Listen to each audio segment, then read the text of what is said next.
Assalamualaikum warahmatullahi wabarakatuh. Perkenalkan, kami dari kelompok 8 mata kuliah Sumber dan Jasa Informasi akan mempresentasikan hasil kerja kelompok kami, yaitu tentang sumber dan layanan referensi virtual atau e-research. Sebelum masuk ke materi, perkenankan kami memperkenalkan diri terlebih dahulu. Kelompok kami beranggotakan Khailifa Syafa Safira, Lulu Madadina, Eka Septiana Nur Arini, Fatimatul Khumairah, dan Fathur Rahim. Langsung saja kita masuk ke materi yang pertama, yaitu pengertian. Layanan referensi digital. Definisi secara bahasa dalam Kamus Online Dictionary for Library and Information Science 2014 adalah layanan referensi digital merupakan layanan yang diminta dan tersedia melalui internet, biasanya melalui email, chatting, atau bentuk lain berbasis web.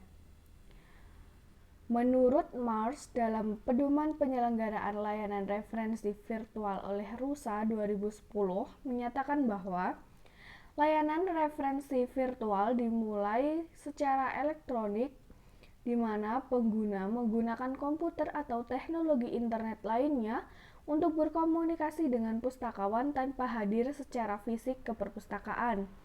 Saluran komunikasi yang sering digunakan dalam referensi virtual termasuk chatting video conference, voice over IP, email, dan pesan instan. Query referensi virtual sering ditindaklanjuti melalui telepon, fax, dan email biasa, bahkan meskipun mode komunikasi ini tidak dianggap virtual. Jadi, dapat disimpulkan bahwa layanan referensi virtual merupakan layanan referensi yang dapat diakses melalui internet dan biasanya dapat melalui email, formulir web, chatting, atau bentuk basis web lainnya. Unsur-unsur layanan referensi. Yang pertama yaitu pengguna layanan. Seorang pengguna perpustakaan yang memiliki pertanyaan untuk bertanya. Selanjutnya, antarmuka. Media yang digunakan misalnya email, formulir web, chatting, video conference, dan masih banyak lagi. Selanjutnya yaitu sumber elektronik. Yang termasuk sumber elektronik ini adalah sumber berbasis CD, sumber berbasis daya web, materi digital lokal, sumber cetak, dan lain-lain. Sumber elektronik ini yang akan membantu pustakawan mendapatkan jawaban. Selanjutnya yaitu informasi yang profesional. Seorang pustakawan yang mencari dan memberikan jawaban kepada pemustaka atau pengguna perpustakaan. Berikutnya yaitu tujuan layanan referensi virtual. Memberikan layanan informasi perpustakaan bagi pengguna jarak jauh, meningkatkan dukungan perpustakaan dalam penelitian dan pendidikan, membantu pengumpulan sumber daya referensi virtual agar dapat dikembangkan dan dipelihara, mencapai potensi pengguna dalam mencari sumber informasi yang terbaik, lengkap, dan valid, membantu pengguna dalam pencarian online, menghemat waktu pengguna, memberikan layanan ini di berbagai negara sehingga layanan referensi virtual menjadi layanan publik, memberikan program orientasi pengguna akan penggunaan akses, mengolah dan membuat hubungan yang lebih kuat dengan pengguna, meningkatkan promosi dan pengiriman sumber daya perpustakaan serta layanan perpustakaan, membantu mencapai tujuan organisasi, dan memungkinkan untuk memenuhi 5 hukum perpustakaan. Pentingnya sumber informasi elektronik bagi perpustakaan. Pentingnya sumber elektronik di perpustakaan didorong oleh kenyataan akan munculnya berbagai media penyimpanan dan penyebar luasan informasi sebagai akibat dari perkembangan teknologi informasi dan komunikasi dan kebutuhan untuk menyediakan berbagai jenis dan variasi koleksi perpustakaan.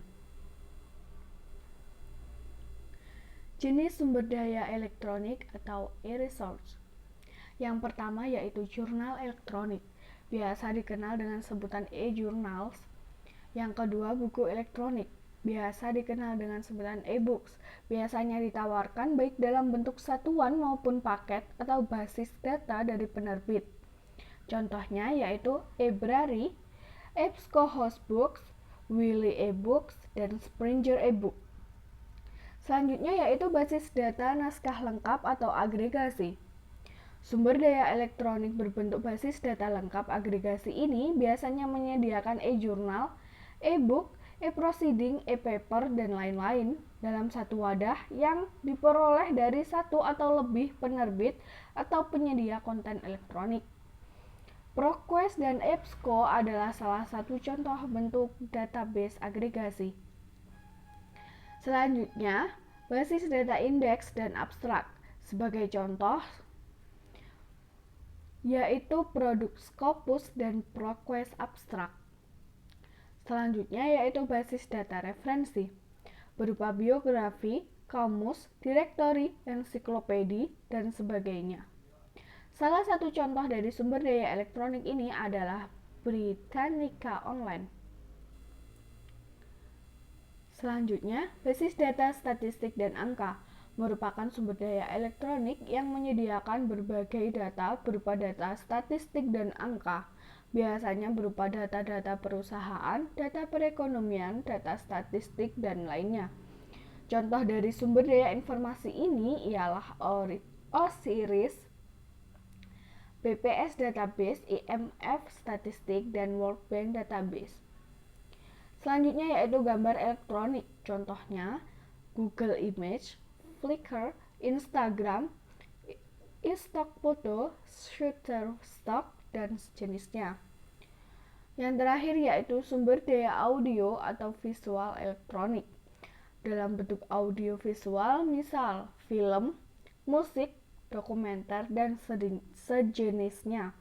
Contoh dari sumber daya elektronik bentuk ini adalah Alexander Street Press, IMDb, YouTube, dan iTunes.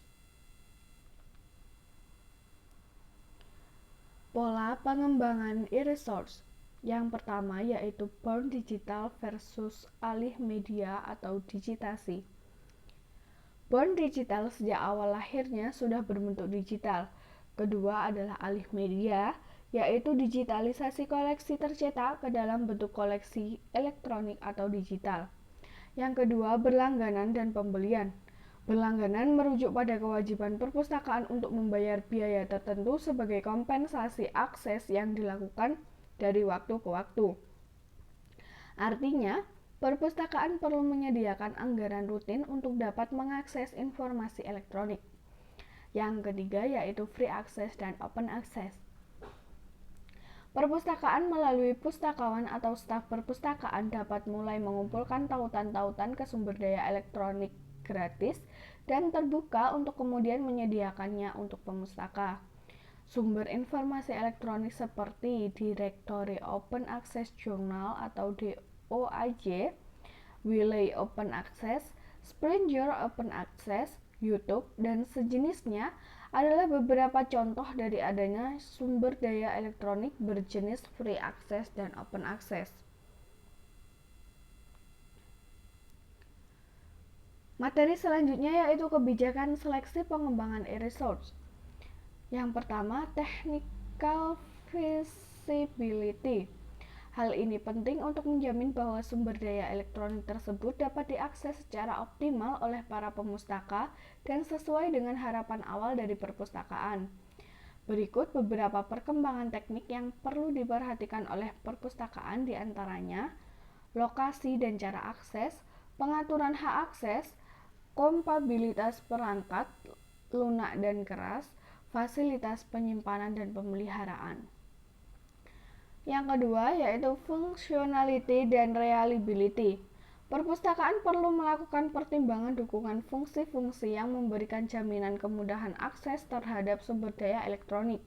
Beberapa pertimbangan itu diantaranya adalah pertimbangan fungsi pencarian dan temu kembali, fungsi ekspor dan model unduh, kemampuan untuk melakukan perangkaian dan pengurutan data secara efisien, dan program antarmuka yang digunakan.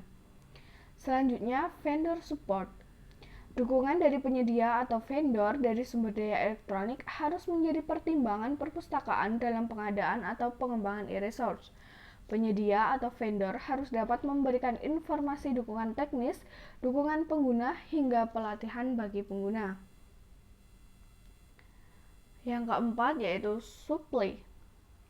Pada pengadaan dan pemeliharaan akses terhadap sumber daya elektronik, perpustakaan harus memperhatikan bagaimana pola pembayaran dan aksesnya, menentukan model pembayaran yang dilakukan berdasarkan pembayaran tunai, langsung, berlangganan, per artikel atau per view atau hanya sewa. Perpustakaan juga harus dapat menentukan akses yang dipilih, apakah pengguna tunggal atau dengan banyak pengguna, karena ini juga akan menentukan pola supply yang akan dilakukan. Selanjutnya yaitu licensing. Salah satu yang terpenting dalam kebijakan pengembangan e-resource adalah masalah lisensi atau hak cipta. Perpustakaan harus mengetahui bagaimana pemustaka dapat menggunakan sumber daya elektronik yang disediakan.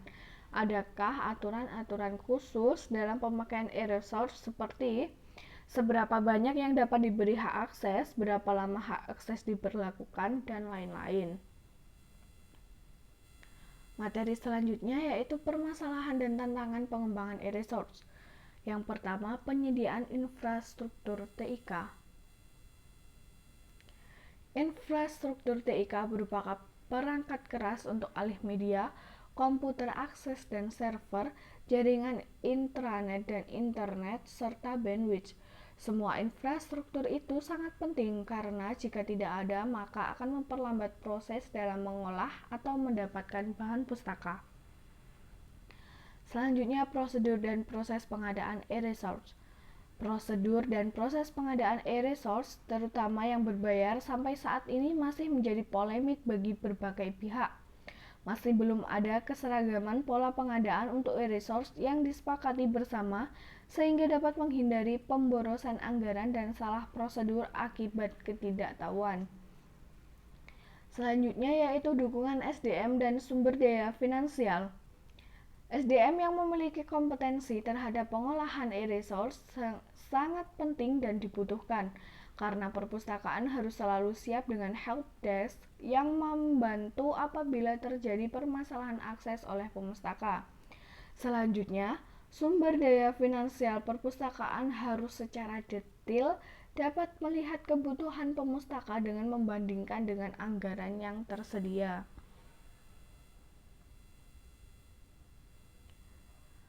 Sekian materi dari kelompok kami. Apabila ada kekurangan, kami mohon maaf. Wassalamualaikum warahmatullahi wabarakatuh.